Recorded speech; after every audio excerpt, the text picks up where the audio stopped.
এবার সে হাসি দিব একটা হাসি, কই সেই দিন কবরওয়ালায় ইমানদার যে একটা হাসি দিব, কই সারা দুনিয়ার সমস্ত মানুষের হাসি যদি এক পাল্লায় রাখা হয়, আর ওই দিন কবরওয়ালার হাসিটা যদি এক পাল্লায় রাখা হয়, ইমানদারের হাসিটা যদি এক পাল্লায় রাখা হয়, তো সেদিন ইমানদারের ওই হাসিটার মূল্য বেশি হবে। সুবহানাল্লাহ।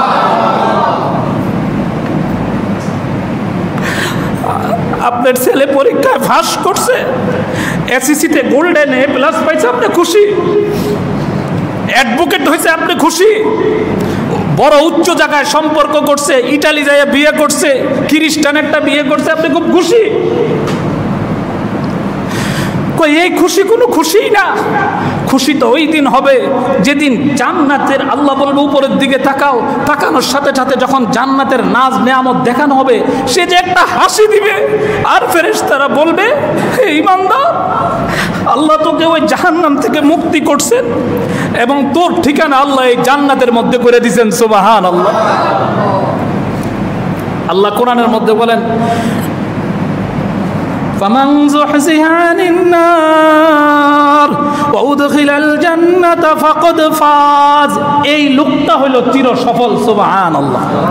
আজকের আলোচনা এই পর্যন্ত, আল্লাহ যদি বাঁচায় রাখে বাকি আলোচনা আগামী সপ্তাহে। এজন্য নামাজ কত জরুরি।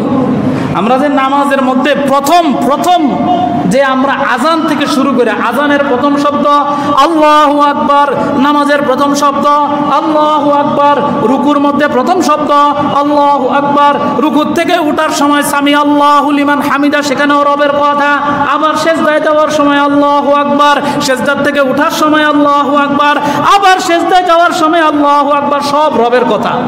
এরপরে প্রথম ধারায় কইতেছেন আলহামদুলিল্লাহি রাব্বিল আলামিন, রবের কথা, আর রহমানির রহিম, রবের কথা, মালিকি ইয়াউমিদ্দিন, রবের কথা, ইয়াকা না'বুদু ওয়া ইয়াকা নাস্তাঈন, রবের কথা, ইহদিনাস সিরাতাল মুস্তাকিম, রবের কথা, সিরাতাল্লাযীনা আন'আমতা আলাইহিম, রবের কথা, গায়রিল মাগদুবি আলাইহিম ওয়ালাদ-দাল্লিন, সেখানেও রবের কথা। এরপরে কইতেছে আমিন, আল্লাহ আমি যত কিছু চাইলাম বললাম সব কিছু আল্লাহ তুমি কবুল করো। সুবহানাল্লাহ। হুজুর কিচ্ছু বুঝি না, কিছু বুঝন লাগতো না।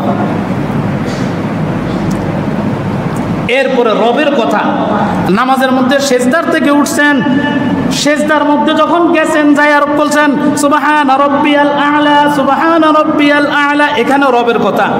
আবার উঠছেন, আবার সেজদায় গেছেন, এখানেও সুবহান রাব্বিয়াল আ'লা, সুবহান রাব্বিয়াল আ'লা। এর আগে সেজদার আগে যে রুকুতে গেছেন তখনও কি বলছেন? সুবহান রাব্বিয়াল আযীম, রবের কথা আছে না নাই? জোরে বলেন, আছে না নাই? আছে। এই দুনিয়াতে যিনি 5 ওয়াক্ত নামাজ পড়ে গেছেন, এই লোকটাকে যখন প্রশ্ন করবে, ঈমান নিয়ে যে কবরে গেছেন, এই লোকটাকে যখন প্রশ্ন করবে মার রব্বুকা, প্রশ্নটা করতে দেরি তার জবান দিয়া বাইর হবে রব্বি আল্লাহ, আমার রব আমার আল্লাহ। সুবহানাল্লাহ। কোন এর পরের প্রশ্ন ওমা দীনুকা, তোমার ধর্ম কি? এই তোমার ধর্ম কি, এই কথার ব্যাখ্যা অনেক, ব্যাখ্যার দিকে যাওয়ার দরকার নাই। ইমানদার ব্যক্তি যদি হয় সে বলবে দীনি আল ইসলাম, আমার ধর্ম হইল ইসলাম। 2 প্রশ্নের উত্তর সঠিকভাবে পাইয়া ফেরেশতা মনে মনে খুশি। সুবহানাল্লাহ। কোন এবার তৃতীয় প্রশ্ন, আল্লাহ নবীর চেহারাটা দেখানো হবে, আর বলবে ওমান হাজার রাজুলুল্লাযী বুইসা ফীকুম, এই লোকটাকে যে তোমাদের মাঝে পাঠানো হয়েছিল, এই লোকটা সম্পর্কে তোমার ধারণা কি? এই লোকটা যদি দুনিয়াতে আল্লাহর হুকুম মানে নবীর তরিকাতে চলে, ঈমান নিয়ে কবরে যায়, দুনিয়াতে নবীর সুন্নতের খেলাফ চলে না, এই লোকটার মুখ দিয়া সাথে সাথে বাহির হবে হাযা নাবিয়ুনা মুহাম্মাদুর রাসূলুল্লাহ সাল্লাল্লাহু আলাইহি ওয়াসাল্লাম। সুবহানাল্লাহ। সাথে সাথে কইব এই লোকটাই তো আমার কলিজার নবী, আরে এই লোকটার তরিকাতেই তো আমি, এই লোকটার মহব্বতে আমি টুপি রাখছি, এই লোকটার মহব্বতে আমি দাড়ি রাখছি, এই লোকটার মহব্বতে আমি সুন্নতি জামা পড়ছি, এই লোকটার মহব্বতে আমি দুনিয়াতে আমার পরিবার চালাইছি, আমার ছেলে মেয়েকে চালাইছি, আমার বিবিকে পর্দায় রাখছি, সুন্নত অনুযায়ী খানা খাইছি, সব তো এই লোকের মহব্বতে করছিলাম। সুবহানাল্লাহ। এই লোক সম্পর্কে জিজ্ঞাসা করছো, এ তো আমার কলিজার নবী মুহাম্মদুর রাসূলুল্লাহ সাল্লাল্লাহু আলাইহি ওয়াসাল্লাম। সাথে সাথে একটা আওয়াজ আসবে কবরের থেকে, আন সাদাকা আবদি,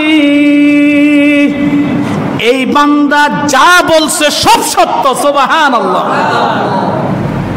এরপরে ফেরেশতারা বলবেন ওয়াফরিশুহু মিনাল জান্নাহ, এই লোকটাকে জান্নাতের বিছানা বিছায় দাও, ওয়ালবিসুহু মিনাল জান্নাহ, তাকে জান্নাতের পোশাক পরায় দাও। এরপরের ঘোষণাটা আরো মারাত্মক। আল্লাহর নবী বলেন এরপরে বলা হবে আফতাহু লাহু বাবান মিনাল জান্নাহ, তার জন্য জান্নাতের দরজাগুলি খুলে দাও।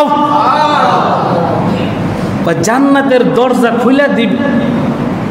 আমরা তো দেখি কাফনের কাপড় পেঁচাইয়া কবরে শোয়াই দিয়ে আসছি, আর দেখি বাঁশ বাগানে শোয়াই দিয়ে আসছি না।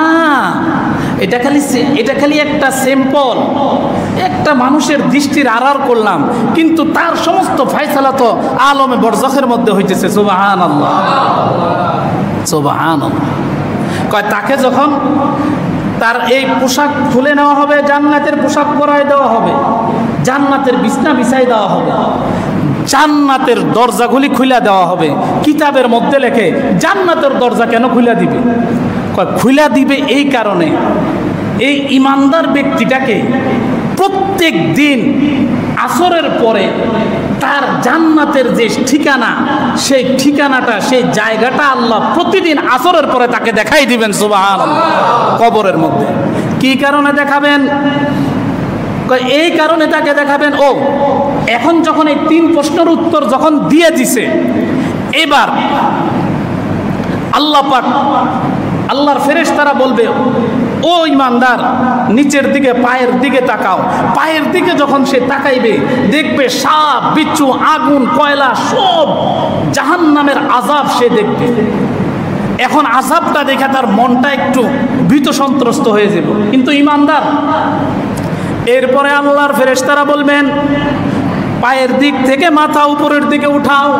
এবার যখন সে উপরের দিকে উঠাবে, উঠানোর সাথে সাথে সেখান থেকে আল্লাহ তাকে জান্নাতের নাজ নেয়ামত সব কিছু তার সামনে ওপেন করে দিবেন। এবার সে হাসি দিব, একটা হাসি। কই সেই দিন কবরওয়ালায় ইমানদার যে একটা হাসি দিব, কই সারা দুনিয়ার সমস্ত মানুষের হাসি যদি এক পাল্লায় রাখা হয়, আর ওই দিন কবরওয়ালার হাসিটা যদি এক পাল্লায় রাখা হয়, ইমানদারের হাসিটা যদি এক পাল্লায় রাখা হয়, তো সেদিন ইমানদারের ওই হাসিটার মূল্য বেশি হবে। সুবহানাল্লাহ।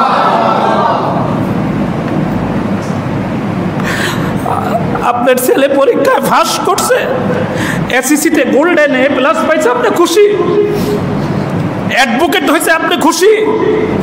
বড় উচ্চ জায়গায় সম্পর্ক করছে, ইটালি যায় বিয়ে করছে, খ্রিস্টান একটা বিয়ে করছে, আপনি খুব খুশি? এই খুশি কোনো খুশি না। খুশি তো ওই দিন হবে যেদিন জান্নাতের, আল্লাহ বলবে উপরের দিকে তাকাও, তাকানোর সাথে সাথে যখন জান্নাতের নাজ নেয়ামত দেখানো হবে, সে যে একটা হাসি দিবে, আর ফেরেশতারা বলবে হে ইমানদার, আল্লাহ তোকে ওই জাহান্নাম থেকে মুক্তি করছেন এবং তোর ঠিকানা আল্লাহ এই জান্নাতের মধ্যে করে দিয়েছেন। সুবহানাল্লাহ। আল্লাহ কোরআনের মধ্যে বলেন فمن زحزح عن النار وأدخل الجنة فقد فاز, এই লোকটা হলো চির সফল। সুবহানাল্লাহ। আজকের আলোচনা এই পর্যন্ত। আল্লাহ যদি বাঁচায় রাখে বাকি আলোচনা আগামী সপ্তাহে। যারা আমরা সুন্নত পড়ি নাই, সুন্নত পড়ে আনি।